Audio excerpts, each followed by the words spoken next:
Жұлдыз жарық, оянсын фанат, баршаға ортақ бұл чемпионат. Фонтин. Чемпионат баршаға ортақ. Көршілеріміз Өзбекстан термо жамауасы әлем чемпионатында алғаш рет 68 минут бойы есепте алда тұрып, нәтижесінде жеңіліп қалды. Осылайша Өзбекстан құрама командасы әлем чемпионатымен ресми түрде қош айтысты. Ассалаумағалейкум қадірменді көрермен, Руслан Бақшаның спорт жаңалықтары YouTube арнасына қош келдіңіздер. Бізде жаңа шығарылым, талқылайтын тақырыбымыз Өзбекстанның әлем чемпионатындағы жарыс жолы болмақ. Осылайша ендеше біз бастаймыз, және бүгін бізде қонақта соққы және голдың тұрақты сарапшысы, эксперті менің әріптесім Әлібек Кенжалы. Әлеке, қайырлы таң, қош келдің. Қош көрдік. Әлем чемпионаты жалғасып жатыр. Чемпионат баршаға ортақ. Осы кезде біздің достарымыз 750 миллиондық конкурс ұйымдастырып жатыр, ал жаңа қолданушыларға 50 мыңдық бонустар бар. Толық ақпарат бекітілген комментарийде, ендеше баршаңызға сәттілік. Өзбекстан құрамасы әлем чемпионатындағы соңғы кездесуін өткізді, және енді жаңа айтқанымызда енді 68 минут бойы есепте алда тұрып, өкінішке қарай жеңісті есепті сақтап қала алмады. Өзбекстан құрамасына бұл жолда не жетіспеді деп ойлайсың? Бұл жерде мен ойымша енді кішігірім бір мотивация жетіспеген сияқты. Себебі енді былай осы турдың алдында бір кішігірім математикалық шанстар болды да, келесі кезеңге шығу, бірақ енді Конгоны енді ірі есеппен 8-9-0 есебімен жеңу керек болды да. Сол себептен енді олар шамамен түсініп тұрды, жеңсе де бұл жеткіліксіз болатын. Бірақ сол 1-0 есебін ұстап тұрып кезде кішігірім бір мотивация жетпеген секілді көрінді. Бірақ оның өзінде де негізі бірінші таймда өте әдемі бастады. 20-шы секундта гол салды. Енді оны санамай тастады, бірақ сонда да өте әдемі бастады. Жалпы Конго өзі ұлттық құрамасында күтпеген сияқты олай басталатын, бірақ Өзбекстан өте жақсы. Өздерінің голына дейін негізі Өзбекстан өте керемет ойнады. Гол соққаннан кейін енді кішігірім былай қорқақтап ойнады десек болады. Бірақ әр ойын өткен сайын жалпы батылда ойнады, салыстырмалы түрде. Ең бірінші матчта енді Колумбиямен өткен ойында команда көбінесе қорғаныстан көз ашқан жоқ қой. Енді Португалияға қарсы ойында мүлде мүмкіндік болған жоқ. Өйткені Португалия құрамасына міндетті түрде жеңіске жету керек деген мәселе тұрды. Күн тәртібінде ол шашпасады. Криштиану Роналдо дубль жасады. Ал енді үшінші турда жаңағы былайша айтқанда сенімсіз ойнап қалды дейсің ғой, ойынның аяқталуына жарты сағат қалған. Енді жалпы енді пенальти дейміз. Бұл жерде енді Хусановтың жеке қателігі. Қанша жерден енді Хусановты мақтасақ та, енді бұл жерде енді жалпы қателігін айту керек. Себебі енді пенальтini жоқ жерден алып келді. Оған дейін негізі былай ойыннан аса қатты Конго құрамасында былай мүмкіндіктер болмады. Гол болды санамай тастаған, бірақ оған қарамастан жалпы былай мүмкіндіктер көп болды деп айта алмаймын. Допқа ел кетті, жалпы допты ұстады, бірақ оң қасында Өзбекстан ұлттық құрамасы жалпы қарымта шабуылға шығып, жалпы әдемі ойнап жүр. Жалпы Өзбекстан құрамасының әлем чемпионатындағы 3 ойынына қандай баға бересің? Енді 3 ойынына дегенде әрбір ойынға әр баға қоя аламын. Колумбия бірінші ойында енді бір ең жақсы ойын енді соңғы ойын болды, бірақ оны да енді былай жалпы ойында айтуға болмайды. Енді сол бірінші таймда айтуға болады. Бірінші таймда өте керемет ойнады. Ал былай айтатын болсақ, жалпы қарайтын болсақ, осы Колумбияға қарсы ойнаған ең нашар ойын болған шығар. Одан кейін Португалия енді түсінікті. Енді Конгоға қарсы осылай болатын, жалпы солай болды. Жалпы осы 3 ойынның қайсында Өзбекстан құрамасында жоқ дегенде бір ұпай алатын бір мүмкіндік болды? Соңғы ойында, айттым ғой, бір мотивациясы болған кезде, егер осы ойында жеңіп, біз осы келесі кезеңге шығамыз деген өзінде, менің ойымша, сол кезде Өзбекстан ұлттық құрамасы осындай 1-0 есебін соңына дейін шыдап тастайтын еді. Ал бұл жерде кішігірім енді босансып қалды. 1-1 болғаннан кейін тіпті ойнауды енді өздері де түсінген сияқты, осымен бітті ау деген. Ал ар жағынан Конго керісінше оларда енді келесі кезеңге шығу үшін одан сайын мотивация, олар екі есе жүгіріп дегендей. Сол себептен бұларда ең басты шансы сол Португалияға қарсы тым көп гол беріп қойды. Енді Өзбекстан құрамасының тарихында ең қымбат футболшыны біз білеміз ғой, Әбдіқадыр Хусанов. Сөзсіз енді Манчестер Сити сапында биыл керемет маусымды өткізді. Бірақ әлем чемпионатында Әбдіқадырдан негізі өзбек жанкүйерлері көп дүние күткен сияқты. Ол Криштиану тоқтатады, ол бүкіл қорғаныстыққа жауап береді. Бірақ енді біз мақтаған Хусанов расында көңілден шықты ма? Көңілден шыққан жоқ, себебі енді әр ойында айтатын болсақ, әр ойында да бір өзінің жеке қателігі болды. Гол қалып келген жеке қателіктер болды.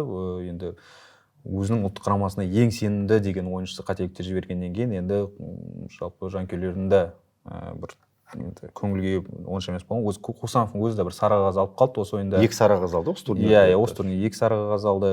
Жалпы былай сенімсіздеу ойнады. Енді бірақ енді Хусановты ең қымбат ойыншы дейміз, бірақ оның жасына да қарау керек. Әзірге енді бұндай деңгейде лидер болатындай емес секілді. Бір келесі әлем чемпионаты шыққан кезде мүмкін Хусанов сол кезде сенімділігін арттырып, сол кезде лидер болатын секілді. Ал бұл жерде енді кішігірім бір тәжірибе жетпеді деп айтсақ болады. Оған қасында енді Шамуродов көрініп тұрды. Енді өте тәжірибелі, өте капитан, алға сүйреп жүрген ойыншы. Оның қасында Шамуродов өте қатты үмітті ақтады негізі.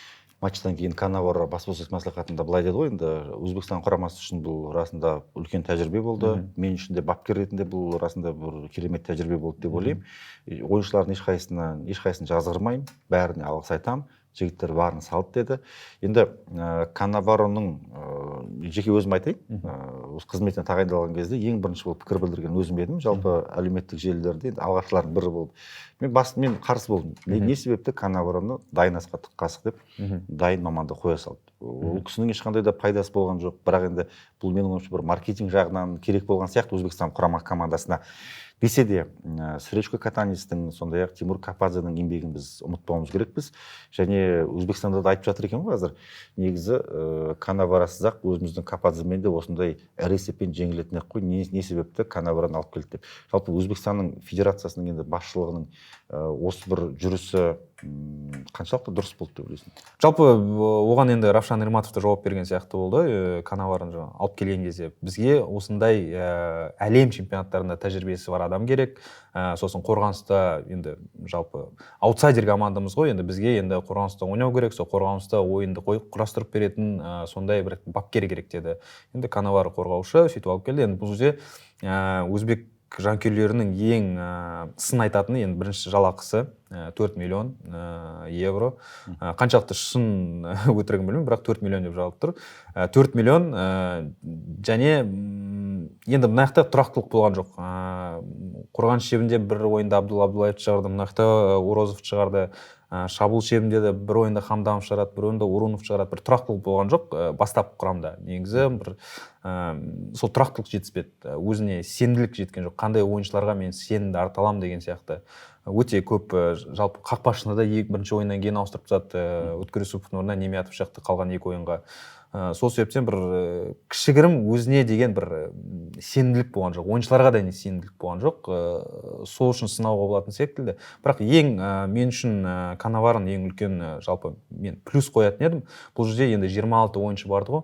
26 ойыншының ішінде енді 23 ойыншыға мүмкіндік берді. Осы әлем чемпионатының дәмін сезуге деген алаңға үшінші қақпашыны қоспағанда. Үшінші қақпасыны шығарған жоқ. Және бұл жерде енді Ишмурадов пен Алмасалиев дейтін екі ойыншы шығармады. Қалған барлық 23 ойыншыға мүмкіндік берді. Кемінде 1 минут болса да енді осы әлем чемпионатының дәмін сезсін деп оларды 1 минутке шығарды. Енді олар үшін де енді үлкен бұл жалпы оқиға. Сол себептен Канавары сол себептен рахмет айтамын. Тек бұл жағынан ал нәтиже жағынан енді көре жатар. Иә. Ташкент төрінде Өзбекстан құрамасын шығарып салған кезде Өзбекстан президентінің өзі айтты ғой, қадірменді балаларым, менің сендердің жалпы әлем чемпионатына шығуларының өзі үлкен жеңіс, сондықтан да сендерден әр матчтан ешкім жеңіс күтпейді, ондай қысым болмасын. Әр матчта енді бар күштерін салыңдар. Өзбекстан деген елдің барын әлемге көрсетіңдер. Сендерден ешкім нәтиже күтпейді деп айтқан еді. Расында солай болды. Енді Өзбекстан президенті де біледі ғой, қасында көмекшілер бар. Өзбекстан қарсыластарының кім екендігіне марғасқалар ғой, Колумбия, Португалия деген сұмдық команда, Конго Демократиялық Республикасы, Африканың қабыландарының бірі мысалға өте мықты команда. Кезінде Жуниор Кабананга мен Африка ұлттар кубогында керемет ойнаған етін. Сондықтан да мүмкіндіктің аз екенін біле тұра, енді әркім өзінің деңгейін білу керек қой. Өзбекстанда үлкен сондай бір жақсылық күткен жоқ, жеңіс күткен жоқ. Жеңіс күтті, әрине, жанкүйер ретінде, бірақ шынайы көзбен қарағанда мүмкіндік өте аз еді. Ал бонустар көп қой, осы мундиалға қатысу арқылы Өзбекстан құрама командасының. Иә, әрине. Өзбекстанда футбол бум болады міндетті түрде осыдан. Жалпы орталық Азияда үлкен бум болады. Ол жалғыз ғана Өзбекстан емес, көршілес елдер үшін үлкен бум болды. Сол себептен үлкен негізі Өзбекстан себепкер болды жалпы осындай тарих жасап отырып, қалған қасында көршілес елдеріне бізге жалпы Өзбекстан ішінде үлкен себепкер болды жалпы футбол ары қарай дамуына. қазір көптеген стадиондар салынып жатыр Қырғызстанда, жалпы Қазақстанда да. Иә. Сол себептен бұл әлем чемпионаты шыққаны ол үлкен нәтиже негізі. Орталық Азияның құрамаларына бұл керемет мотивация ғой. Әрине. Бізге де болады екен ғой шығуға деген, былай қарап тұрсаңыз. Иә, расында солай. Өзбекстанның ойыншылары расында енді ерледі. Осы турнирдегі ең бір минимум мақсатты орындады ғой, енді былайша айтқанда жоспарды. Голдарын салды ғой. Голдарын салды. Иә, Файзуллаевтың баспен соққан голы әлем чемпионаттарының тарихындағы баспен соққан ең бойы қысқа ойыншы екен, бойы 1.67 дейді мысалға. Қалай пастың келе қалғанда білеміз, әлі есімізде мысалы өзі доп ешкім бөгет болған жоқ қой, ашықтан ашық қақпаға, бос қақпаға доп соқты. Және сол ойында да негізі Өзбекстан таразбасын теңестіруге тырысқан еді. Не 2-1, не 3-1 болып кететін еді, енді ол білді ғой. Иә. Тәуекелге барды команда. Тәуекелге барды, иә, 2-1 есебінде жалпы енді соңғы голды Колумбия ұтқан соңғы секундтарда салды ғой. Оған дейін иә, жалпы тең нәтижені жұлып әкетуге негізі мүмкіндіктер болды. Иә. Ал Конго құрамасы осы жеңісінің арқасында 4 ұпай еншіледі.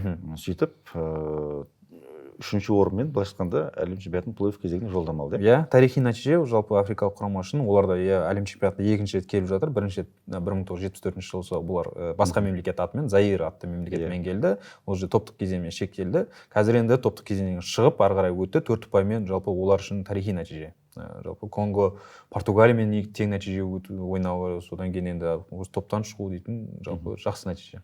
Әлем чемпионатына жолдама алған 4 дебютант бар ғой. Солардың арасында тек біреу ғана плей-офф кезеңіне жолдама алды. 16-тан бір финалға. Иордания. Иә, Кюрасау, Кабо Верде және Өзбекстан құрамасы.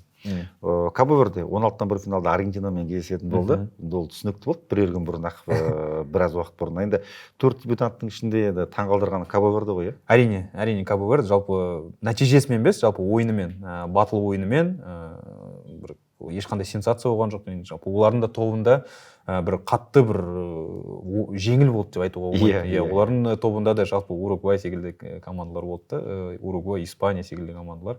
Сосын оларды мықты ерлік. Иә, әрине жеңісі жоқ. Соның өзінде де шығып отыр. Бірақ жалпы олардың жалпы халық саны бір 500 мың шамамен, иә? 500 мыңнан сәл ғана асады. Иә, сәл ғана асады. Жалпы олар үшін тарихи нәтиже. Португалияның отары 70-ші жылдары тәуелсіздік алған Португалиядан. Португал тілінде сөйлейді және жалпы Португалиямен тікелей көп дүние байланысты. Ендеше, Әлеке, біз Өзбекстан құрама командасына алғыс айтамыз. Әрине. Өзбекстан құрамасының әлем чемпионатына шығуымен Өзбекстан туралы жалпы бүкіл әлем Қазақстанды жақсы білді, Қырғызстанды жақсы білді, қасымыздағы Түркменстан, Тәжікстан сияқты елдер білді. Өйткені сол ойындарда, сол Орталық Азияның жанкүйерлері арнайы барып қолдау көрсетті. Біздің әріптестеріміз де ақш құрама командасында, ақш елінде жұмыс істеп жатыр, сол ойындарды өз көздерімен көрді. Жалпы енді бұл расында үлкен футбол бум болайын деп тұр. Енді Өзбекстанда біздің білуімізше бүкіл футбол команданың жеке академиясы бар. Суперлигада ойнайтын бүкіл команда академиясы бар. Олар 2024 жылы Олимпиада ойындарына қатысты. U23 құрамасы ғой. Сондай-ақ 3 бірдей басқа 23-тен жоғары ойыншыға мүмкіндік беріледі. Және олардың жастары талай мәрте Азия кубоктерін алып жүр. 17, U17, U20, U23 деген сияқты. Сол бумның арқасында енді Қазақстан құрама командасының да деңгейі өседі деген ойдамыз. Тағы бір сұрақ қоя кетейінші. Біз енді салыстырған жақсы көреміз ғой. Егер де Қазақстан құрамасы Өзбекстанның орнында дәл осы топта болғанда біздің ойындарымыз қалай болатын еді? Шамамен осылай деңгейлес болатын еді деп ойлаймын. Енді Өзбекстаннан артық болады деп ойламаймын негізі. Енді шамамен осындай ар жақ бер жағы. Сол голмен шектелетін сияқты болдық бізде. Иә. Алғашқы гол, алғашқы ойын деген сондайлармен шектелетін едік. Болды, сонымен де нәтиже сондай болатын еді негізі. Иә. Әлеке, уақытыңды бөліп біздің студиямызға қонаққа келгеніңе көп алғыс айтамыз. Қадірменді көрермен қауым, біз жалпы Өзбекстан ұлттық құрама командасына расында алғыс айтамыз. Біздің Өзбекстандағы көптеген көрермендеріміз, Қазақстандағы көрермендеріміз біздің YouTube арна арқылы алғашқылардың бірі болып Өзбекстанның футбол туралы, әлем чемпионаттары туралы жаңалықтарды бірінші болып естиді. Ендеше біз Өзбекстан терма жамасына тағы да каттахон рахмет деп бүгінгі шығарылымды аяқтаймыз. Мысалы, видеомыз ұнаса, арнамызға жазылып, лайк басып, комментарий қалдыруды ұмытпаңыздар. Ай жұлдыз жарық, оянсын фанат, баршаға ортақ бұл чемпионат. Фонтин. Чемпионат баршаға ортақ.